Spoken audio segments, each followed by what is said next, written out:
Good afternoon, everyone. I hope you're enjoying the HILT conference. Welcome to the second concurrent breakout session for the 2022 HILT conference on teamwork. Today, we'll be talking about approaches to collaborative assessments and peer feedback by way of introduction. My name is Robert Hausman. I co-organized this with my partner, AJ Bletchner. Unfortunately, AJ will not be able to join us today. She unfortunately became ill this week and has a little bit of trouble talking. So to give her some slack, I'll be doing most of the driving today. So again, my name is Robert Hausman. I'm a research associate and pedagogical fellow with the SEAS Learning Incubator, where I collaborate with teams of faculty to develop and implement courses using evidence-based practices and effective pedagogy. Today, we have three great speakers who will present on some interesting use cases in practice.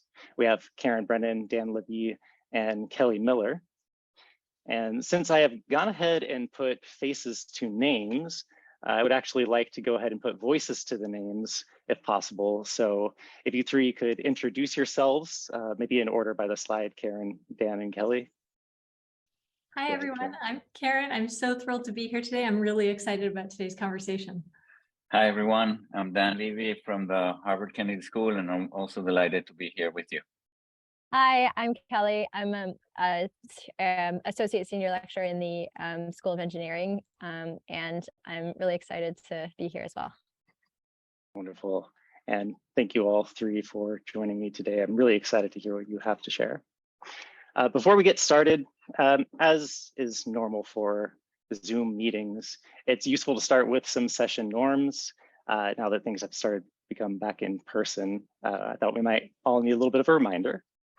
So first and foremost, yes, the session is being recorded. So if you do not wish to have your voice or your video on screen, maybe save your comments for the breakout sessions, which will not be recorded. Regarding whether or not video is on or off, for the main session, we would prefer if you kept it on. It gives like more of a sense of community. But if you have any reason why you don't want to, that's totally okay. However, later on, when we have our targeted discussions in the breakout rooms, it would be much more beneficial if you turned it on. As usual, if you can stay muted while in the main room, unless you're asked to speak, that would be great. And finally, regarding chat etiquette, I just want to go ahead and say the chat feature is your space to play. It's highly unlikely that when any one of us is speaking, we will see what's going on in the chat, so just be forewarned, but this is your space. Feel free to go wild. All right, so for today's breakout session, we have a few different goals. Principally, we'd like to expose you to some of the more general principles behind collaborative assessment, peer feedback, what it is, some considerations, some challenges, and then we will showcase three examples in practice by our three speakers, Karen, Dan, and Kelly. And we hope to inspire you by these discussions to maybe incorporate some of these practices into your own classroom, to collaborate with your peers and develop maybe innovative solutions to some of the challenges that you face. And in order to do this, I'll start with just a little bit of background and framing with regard to collaborative assessments.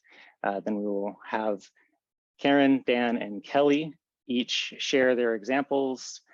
And then, since we have the benefit of kind of the fractal nature of Zoom, I wanted to give everybody an opportunity to have much more of a targeted discussion, Q&A, perhaps even a demo, with a topic that you found most interesting today. So I will have Dan, Karen, and Kelly each have their own breakout rooms, and you can filter in by choice to which one you want for discussion. And before we open that up later, I will ask each of the three speakers to give like a very quick pitch of what to expect or what you would like to see happening in those rooms to help people better make a decision which one to go into. And before the end of our time, of course, I'll bring everybody back. I will try to give a minute's warning, but it'll likely be an abrupt end, as are all breakout rooms. And we'll close with some reflections and perhaps even a Zoom waterfall. All right, so let's get started. What is collaborative assessment? What is peer feedback? Well, to start things off, we know what students are going to likely face in the workforce, in their careers later on. In the workplace, it's often very social. People are getting together to collaborate on problems, on solutions. There's social problem solving, connected problem solving. The type of skills that one brings to a group are, of course, critical to the success of the team, of the corporation, of the project, of the research. And while students are at university, this is a prime opportunity for them to engage in these sorts of practices early on in a safe environment where there is chance for feedback and learning and progress. So stepping back to what is collaborative assessment and peer feedback, quite simply, it's a learning experience. It's a process of learning. It's a structured learning experience. We as instructors can structure it such that students can find their place within discussions. They can practice doing things wrong, doing things right, giving each other feedback in ways that are meaningful, learning how to give feedback in ways that are meaningful. And as an extension, the peer aspect of it, in which students talk to each other, engage with each other, and also with the instructor, provides a means of accomplishing this goal. Students talking to each other leads to better interpersonal skills, leads to better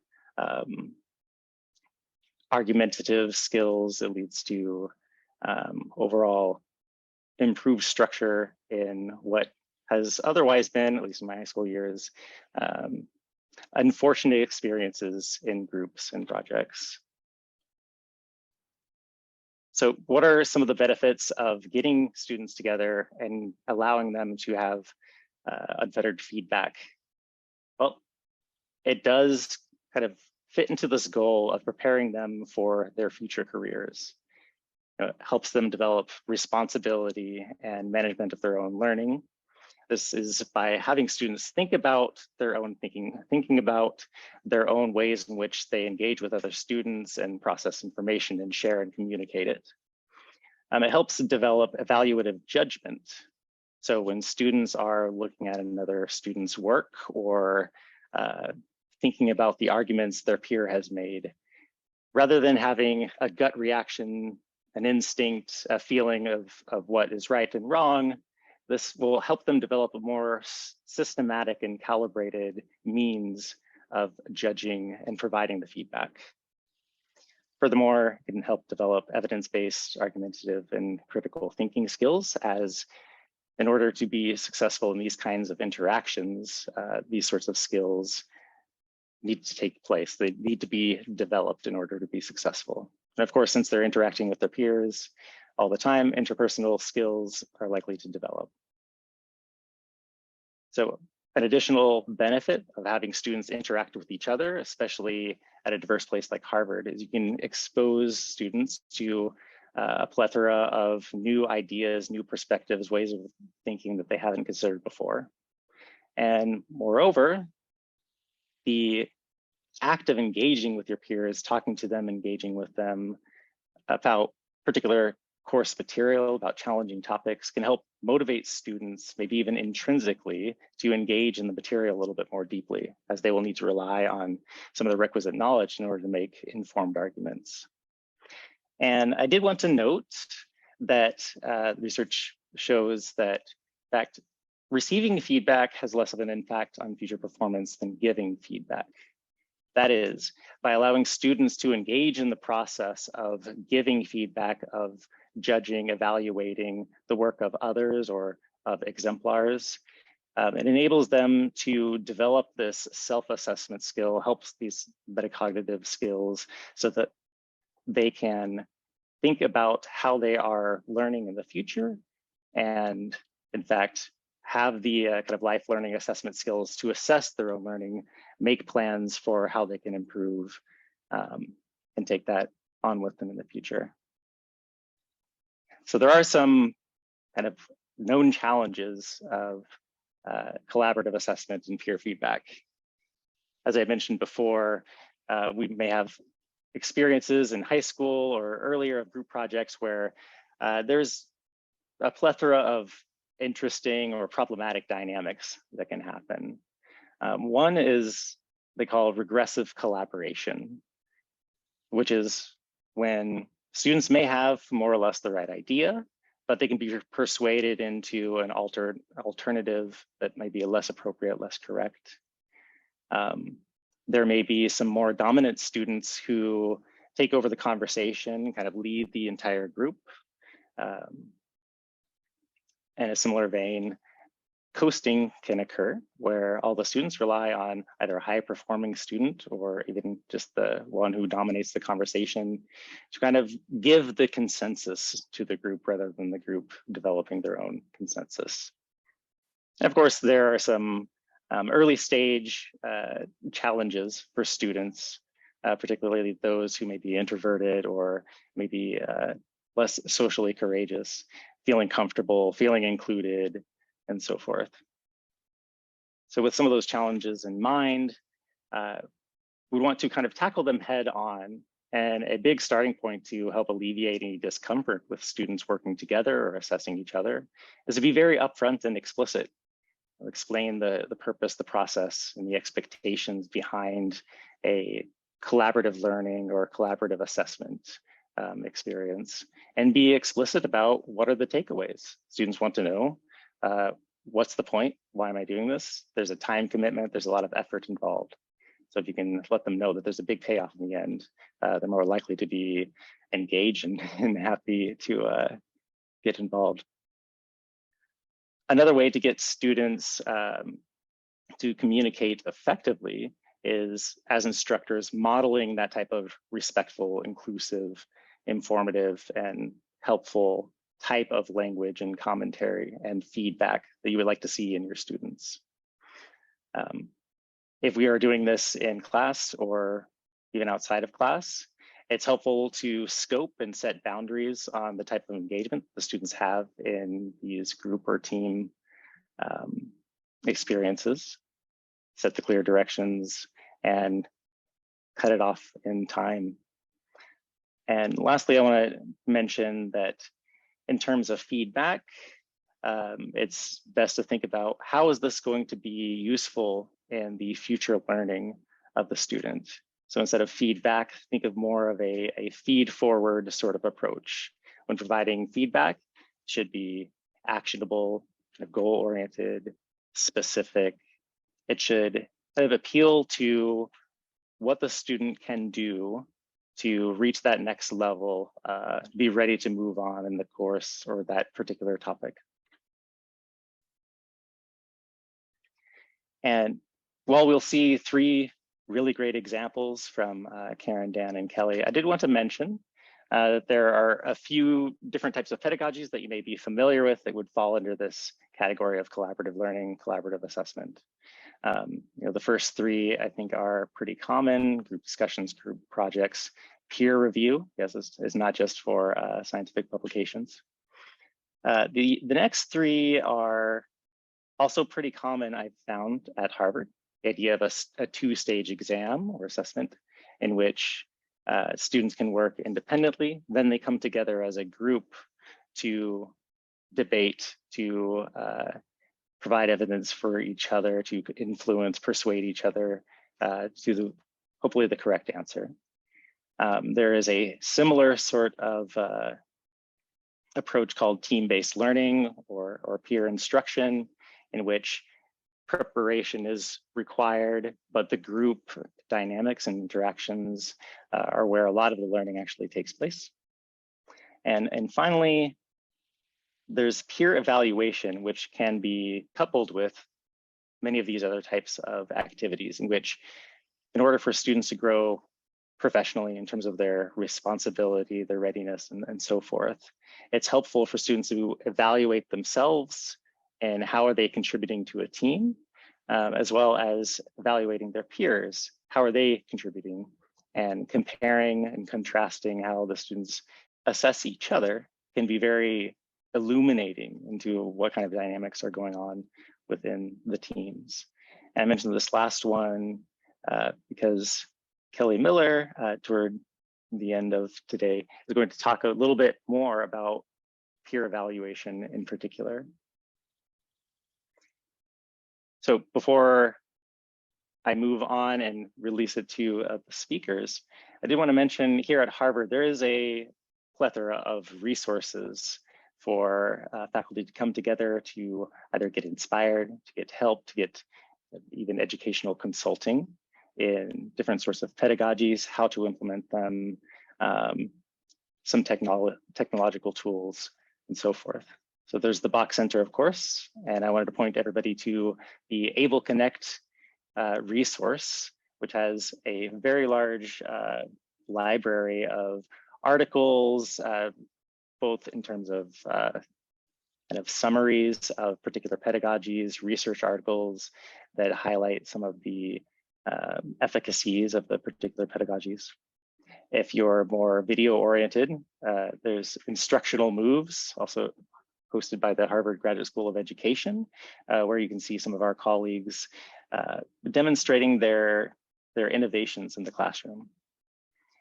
If you check your email and it doesn't go to spam, VPAL has this great Into Practice newsletter that comes around that has a very quick nugget of educational innovation that might delight you. And finally, just a plug also for myself, there is the SEAS Learning Incubator. I mentioned that I collaborate with faculty in course development. You too can get some more one-on-one educational consulting in terms of design and implementation. Consider the faculty fellowship, which would be released sometime later in this year. So I am going to stop sharing my screen and turn it over to our three speakers who are going to show what does some of this look like in practice. So starting first, I welcome Karen Brennan to the stage. Thank you so much. I am so delighted to be here today to share how we've been using peer feedback in one of my courses at HGSE. T550, Designing for Learning by Creating, is a course about learning design, theorized through the lens of constructionism, which is a learning theory that centers individual agency within community. If you'd like to learn more, I've included a link to this year's syllabus. The course is experiential in its design. Students, either individually or in groups, develop a self-directed design project. They're designing software, they're developing curriculum, they're writing books, they're organizing performances, and throughout the term, students are working on projects they care about, supported by others in the course learning community as they create their projects. Peer feedback is a central component of the course experience. But why? Why is peer feedback so important in T550? Well, first, the course tends to be large. If all feedback had to come from me, it would be hard, if not impossible, for students to receive regular feedback. So logistically, peer feedback can make feedback timely by not being centralized through a faculty member. Second, there is so much expertise and experience in the room. As we all know, students aren't coming into our classes as blank slates. So intellectually, peer feedback can make work stronger by sharing and circulating that expertise. Finally, there is important cultural messaging embedded when we highlight peer perspectives. It communicates that learners have ideas that should be taken seriously. Taking students' ideas seriously helps them take their own and each other's ideas seriously. So psychologically, peer feedback can positively contribute to motivation and self-efficacy.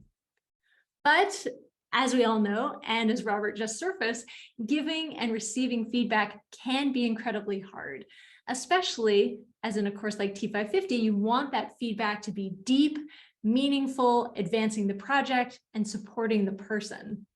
So a question that we are continually working on in T550 is, in our design of learning experiences, how can we support learners in giving and receiving peer feedback?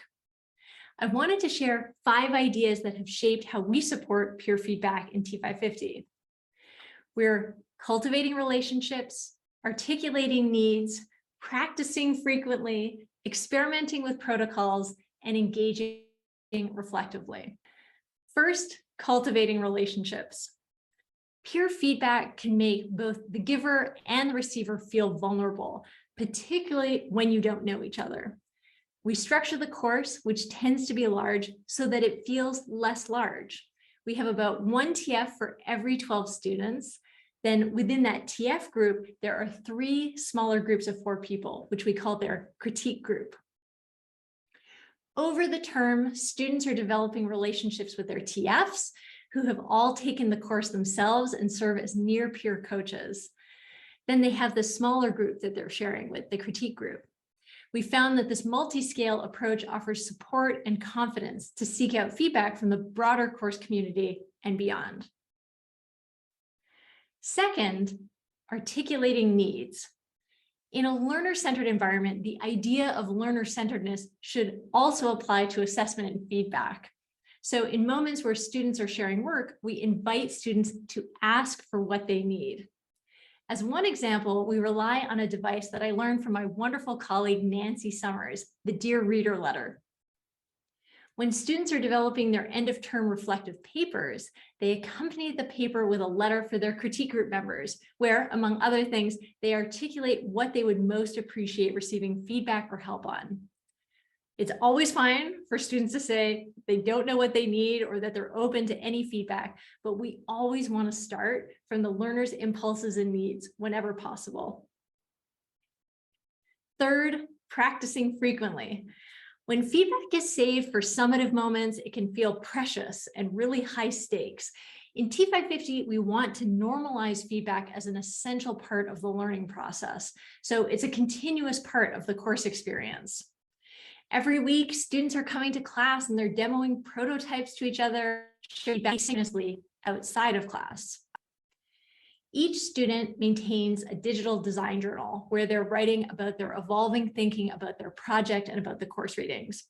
We use Google Slides for the design journals, and Google Slides has been a wonderful tool because slides are highly customizable and they can accommodate a variety of expressive formats. Students can write, include images and video, etc. And importantly, for peer feedback, they can be easily shared with others and commented on by others. So between the synchronous in-person interactions and the asynchronous digitally mediated exchanges, we are frequently practicing giving each other feedback. Following from the spirit of articulating needs and practicing frequently, we're intentional about experimenting with protocols. A little structure can go a long way in making peer feedback more helpful and meaningful to everyone involved. But there are so many different ways to give and receive feedback, and different approaches are going to be helpful to different people in different ways at different moments. So we create opportunities for students to encounter a variety of protocols and strategies, from very lightweight structures, like just asking what is one question you have about the work, to more involved protocols like Liz Lerman's critical response process. There's one example in T550. When students meet their critique groups for the first time, we give them a pack of cards to support discussion about their projects and about how they like to give and receive feedback. Someone pulls out a card and then everyone in the group responds to it. One card is describe your project in 3 words. Another card is complete this sentence. I like giving feedback and support that is ... There's also a digital version of the cards, which we have up on GitHub if you'd like to use it. Finally, we're engaging reflectively. We create space for students to be reflective about their experiences with peer feedback. We encourage students to pause, to step back and discuss what's working and what's not working for them. It's very meta, feedback on feedback. It can be very helpful, of course, Additionally, to get outside of your own experience as part of a reflective practice. A few years ago, for example, we invited a group of elementary school students from Boston Public Schools to help us learn about how they think about and engage in peer feedback in their project work. I still think about the guidance and wisdom about peer feedback they shared. And there was one idea in particular that the 120 graduate students in the room and I found especially moving. One of the young learners from BPS shared, "The best thing about peer feedback is that someone is noticing, someone is listening. It makes me realize that they are there for you, that they care for you." This is such a beautiful reminder that we learn with our whole selves. And what is so powerful about peer feedback is that it honors and supports not just the projects, but the people. And that is a quick peek into how we've been working to support peer feedback in T550. With that, I will pass it off to Dan. Thank you. Thank you very much. That was really wonderful. I want to tell you about an experience that we have had in executive education at the Kennedy School. And the experience grew out by necessity, really, when COVID hit and we had to transition our program to online. The program in executive education that I'm talking about is one that takes place over the course of a week, and we had been offering it at the Kennedy School over the space of the last 10 years or so before COVID hit. Well, the experience happened in a context that I think is different from where many of you operate. I suspect that some of the lessons might be helpful to you, even for those of you who are not actively involved in teaching. So I hope you all get something useful out of this. So the experience that I want to describe, first, a little bit of background. Teamwork in our program in executive education at the Kennedy School is very important for the many reasons that have been mentioned throughout the sessions this morning and that Karen mentioned. We believe that the people who come to our programs are better equipped to apply what they have learned if they have had opportunities to work with their teammates. They benefit because they often come from very different environments. So I don't need to tell you all the importance of teamwork, but I just want to say that it's an central part of how we organize this program and many other ones. And what that means is that we not only get them to interact in teams in the classroom, but we also have asked them to interact in teams outside of the classroom. And when the program was in person, because they are here for a week, we interact and we learn about what they're doing in their teams in very natural ways. We might circulate where they're meeting. We might talk to them during lunch or during dinner. There's so many opportunities for us to see with our own eyes, to hear what is going on. But the problem arose because COVID came and we transitioned the program to online. And when we transitioned the program to online, we went from a classroom that looked like this to what we're all familiar looks like this. And the thing that I want to highlight about this experience in which we had to transition is that we still asked them to meet in groups and to work themselves with the groups. But this time, we really had no idea of what participants were doing in their groups. We really had no idea whether they were even meeting in their groups, whether real work was being done, whether real learning was happening. We felt completely at a loss if we were going to do this. So we came up with what I think is a very simple idea. And here's what we did in a nutshell. The first thing we did is we gave each team a portfolio slide deck. Very inspired by Karen. This whole idea really draws a lot from her work for many, many years at the Ed School. And in that group portfolio, we actually asked them to fill in slides for individuals and for teams. So their slides are individuals and slides are teams. And participants and teams are responsible to fill them in every day of the week that they are enrolled in our program. And then every morning, we would ask 2 or 3 teams to present 1 or 2 of their slides. So they know that this is not just getting in some Google Doc that no one is ever seeing, but it's an active part of what we do in the program on a daily basis.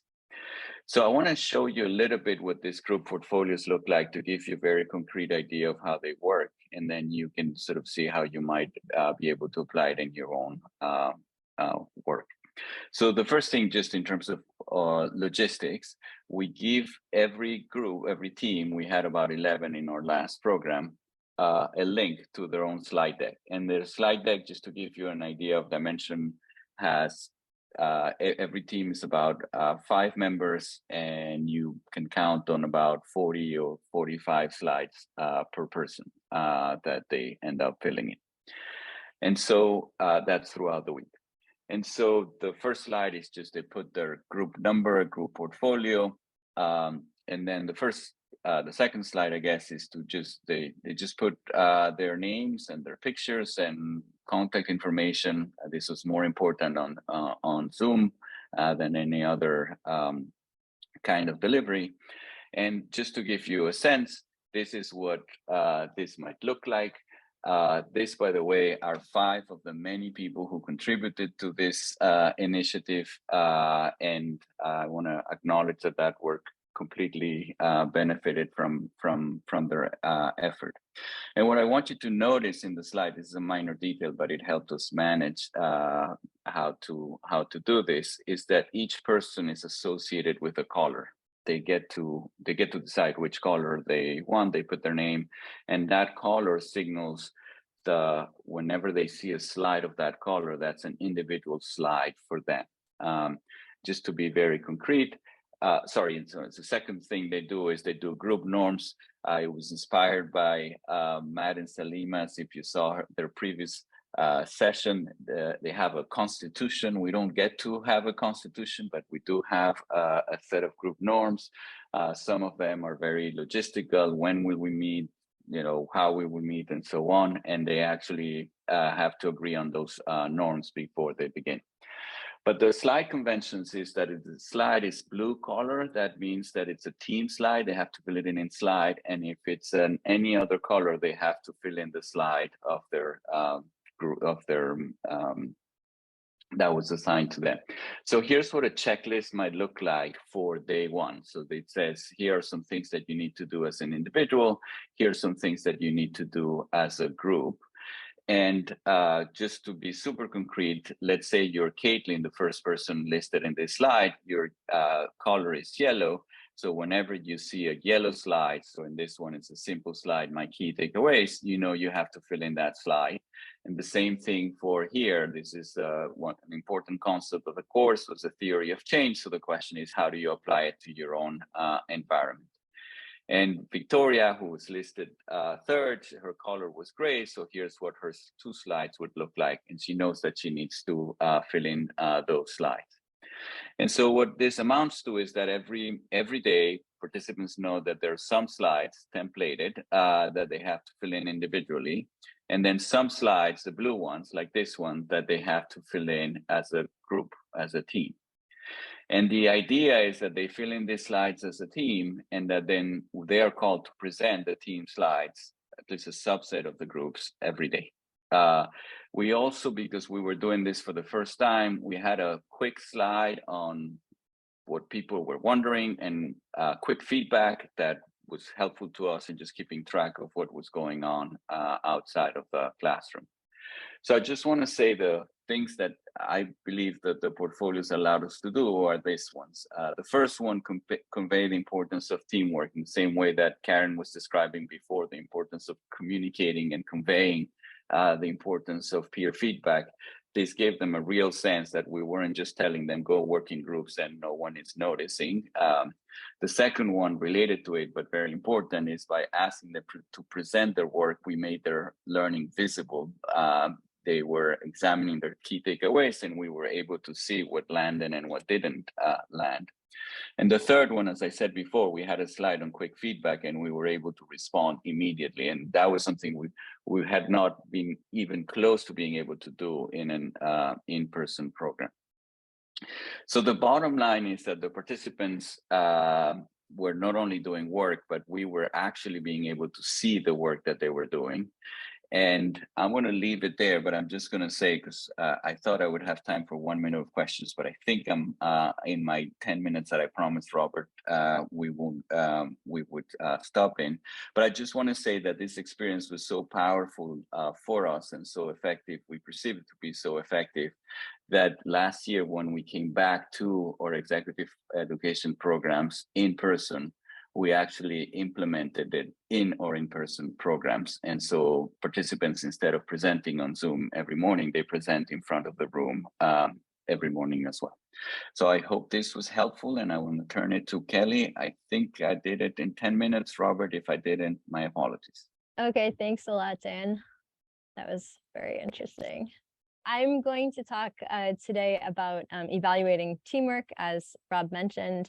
And the context in which I'm going to talk about this is a course that I've been involved in for many years called Applied Physics 50, which is an introductory physics course in the School of Engineering.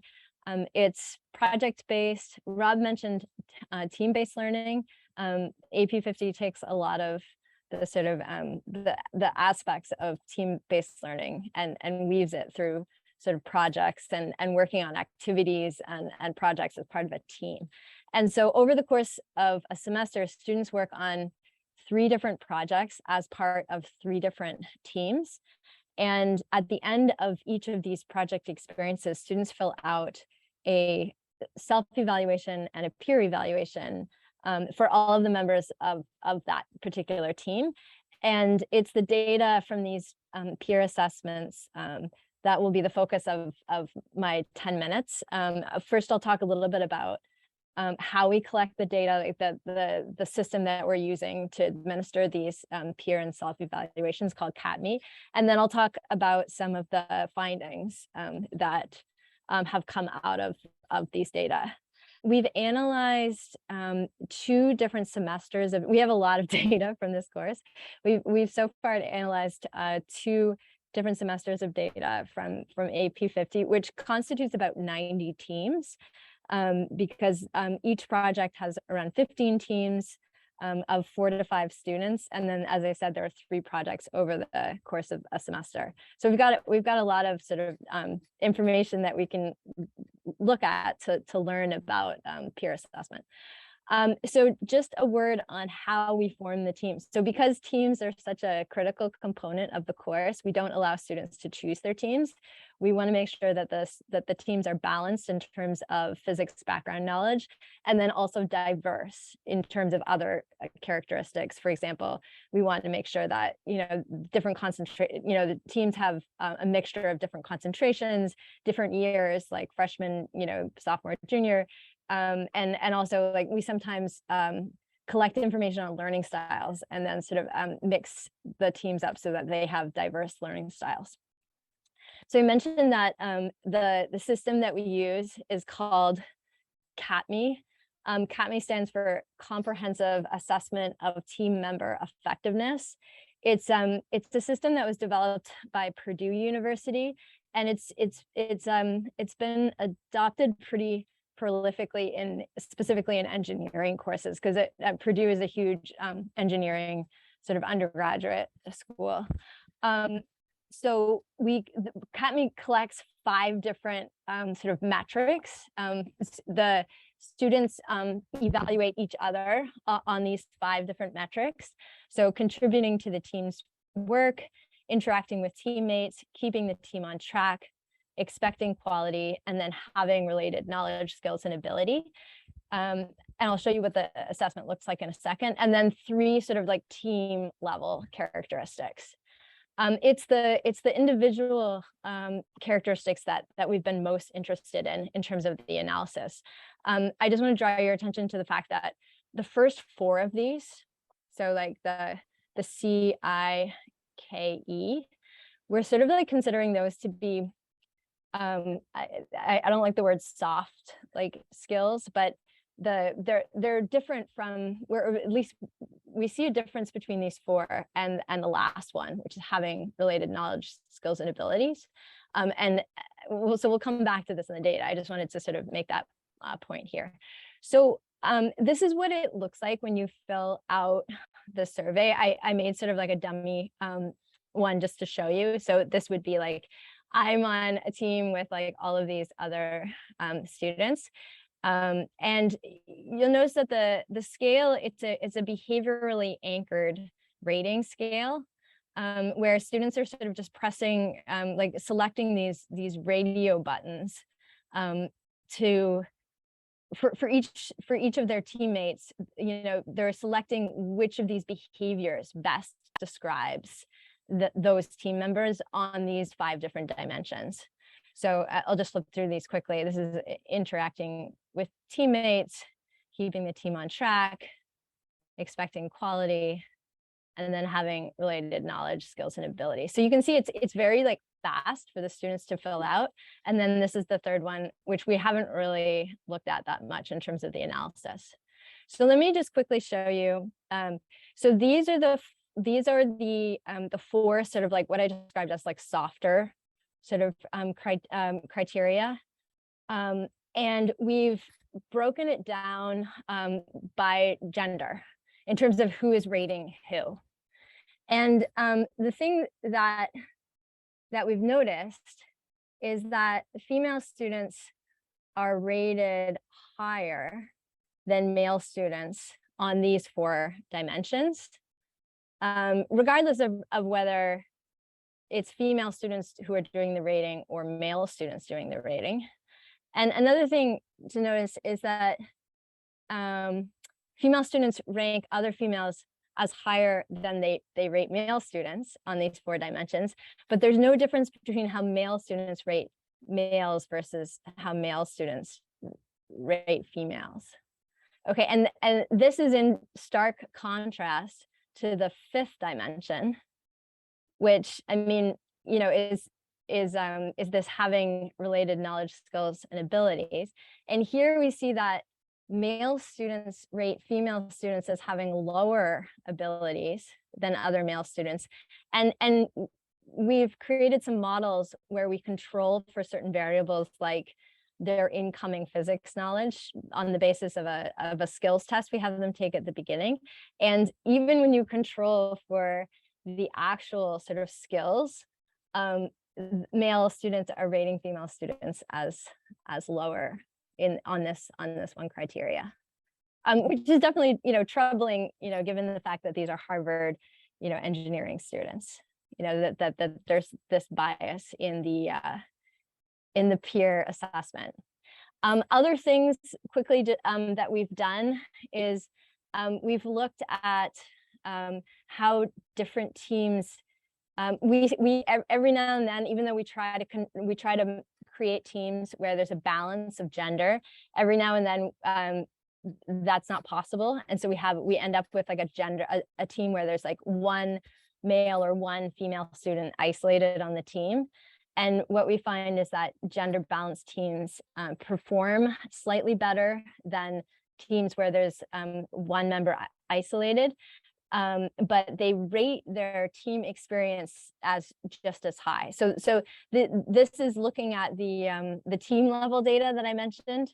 And here, you know, we see this plot is just showing like how the team did in terms of the deliverables of the project. And then this is like how they rated their overall experience. And so you can see that there's really no statistically significant difference in terms of how they rate their experience, which is interesting because the literature says that you should never ever have teams where there's like certainly like a female student isolated. Other things that we've looked at is diversity, like how do teams perform if you have diverse teams versus homogeneous teams? And again, we've created sort of this variable. We've polled students on learning styles, and then created teams where all the students on the team are the same, have the same learning style, and then teams where they're mixed up. And we find that teams where all members have the same learning style, so the homogeneous teams don't do as well as the heterogeneous teams, which is in keeping with the literature. And again, like there's no difference in how they rate their experience. One last thing that we've looked at is empathy. So there's a lot of literature that says that empathy is a huge sort of factor in how teams function and the performance and sort of like effectiveness of teams. And so we have a survey that we use to measure individual students' empathy, and then we've looked at that on the team sort of level.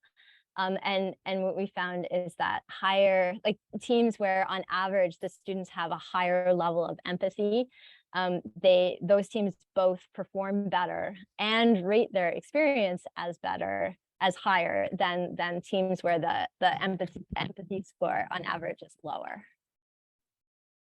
And so that's what I had to share with you today. I know that we're going to be going into breakout rooms. And so for anyone who's interested in sort of discussing these data further, I welcome that opportunity in the breakout rooms. Thank you so much, Kelly. And thank you, Dan, and thank you, Karen. That's right. If you were intrigued or very interested in something that you heard today and you would like to dive a little deeper, I'm going to open breakout rooms in just a moment. Each will be named either Karen, Dan, or Kelly. But to help guide you in making your choice, I would like to invite Karen, then Dan, and Kelly to just give a very quick pitch for what to expect or what you would like to see. Well, I'm certainly happy to answer any questions people might have, but in the spirit of honoring the expertise and experience in the room, I would love to learn from you. So what have been your moments of maybe joy and challenge with supporting peer feedback? In the same spirit, happy to answer any questions about the group portfolios and how we implemented it, but also would love to learn from your own experience and maybe how you might use something like this in your own world. I would love to hear that as well. Same. My plan was just to answer people's questions and to maybe have a discussion. Perfect. So in just a second, you will see a pop-up window indicating that the breakout rooms are open and you are free to join any of them. Hi, everyone. Welcome back. I hope you had some fruitful and interesting discussions. So I'm curious, actually, I have a little bit of fear of missing out. I couldn't join all of the sessions. I could hop around just a little bit. But for the benefit of everybody else, I'm wondering if anybody had any just quick highlights that you wanted to share, either something that you learned during your discussion in the breakout rooms or something that just kind of sparked your interest that you think the rest of the participants would benefit from knowing. I'll hop in and share, but I think one idea that we had to add on to Dan's thing, we were talking about how we can instead of just having like a team slide deck, of having like a way for teams to kind of see what other teams are working on, and the idea was to have like a cross-cutting global slide deck that in Google Slides you're able to get it to like pull a slide from from different PowerPoints and have it update in real time as they're being updated by the different teams. And so it's a cool idea to kind of put all like it takes like one slide that has like an important concept or something and see what all the teams are doing on that. Yeah, it's a beautiful thing, power of technology. And it's very helpful when you have this thread of ongoing feedback. There's always this kind of communication between instructor and the student, so you know what's going on, where they are at in learning, and you can pull it out to bring and incorporate that into the classroom teaching. So we are just about at time. So I did want to first thank our three speakers, Karen, Dan, and Kelly for illuminating us with their innovations in the classroom and interesting insights. I also want to thank the organizers of HILT, my co-organizer, AJ Blechner, who unfortunately couldn't make it. We wish her well. And go forth, enjoy the beautiful weather if you're in the Cambridge or greater Boston area.